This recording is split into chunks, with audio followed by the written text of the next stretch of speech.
ये बात तो सच है कि बिजनेस करने के लिए किसी डिग्री की जरूरत नहीं होती।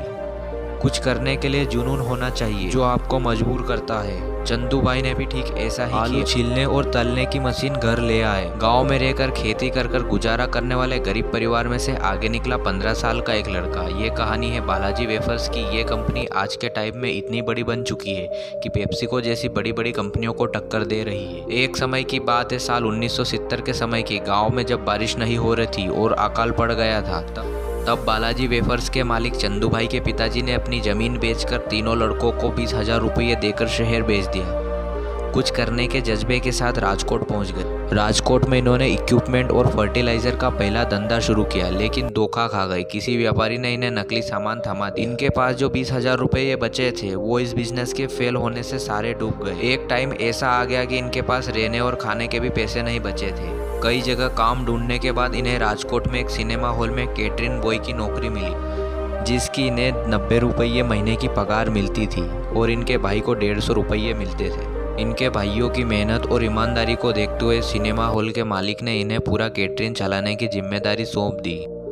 अब तीनों भाई लगातार अपनी जी जान से मेहनत कर रहे थे और पूरे कैटरिंग को मैनेज कर रहे थे। फिल्म में बस 5 मिनट का ब्रेक होता था, जिसमें इन्हें जल्दी जल्दी चिप्स देने होते थे। 5 मिनट में स्पीड में काम कर रहा है, इतनी प्रैक्टिस थी। ठीक है। इसमें से कोई आदमी बुला के पैसा अंदर चला जाता था, अंदर जाके ढूंढ लेता था। ये बात तो सच है कि बिजनेस करने के लिए किसी डिग्री की जरूरत नहीं होती।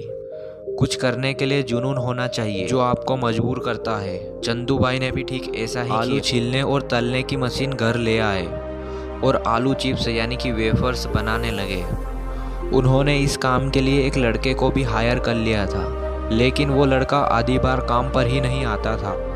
भारी डिमांड को देखते हुए उनको कुछ लोगों की ज़रूरत पड़ी, तो उन्होंने अपने परिवार को गांव से अपने पास बुला लिया। चंदू भाई कई दुकानदारों को उनकी दुकान पर जाकर अपनी चिप्स यानी कि वेफर्स बेचने लगे। उस समय चंदू भाई साइकिल पर अपने भाइयों के साथ चिप्स बेचने जाया करते थे, साथ ही उस कैंटीन में भी सप्लाई करते थे।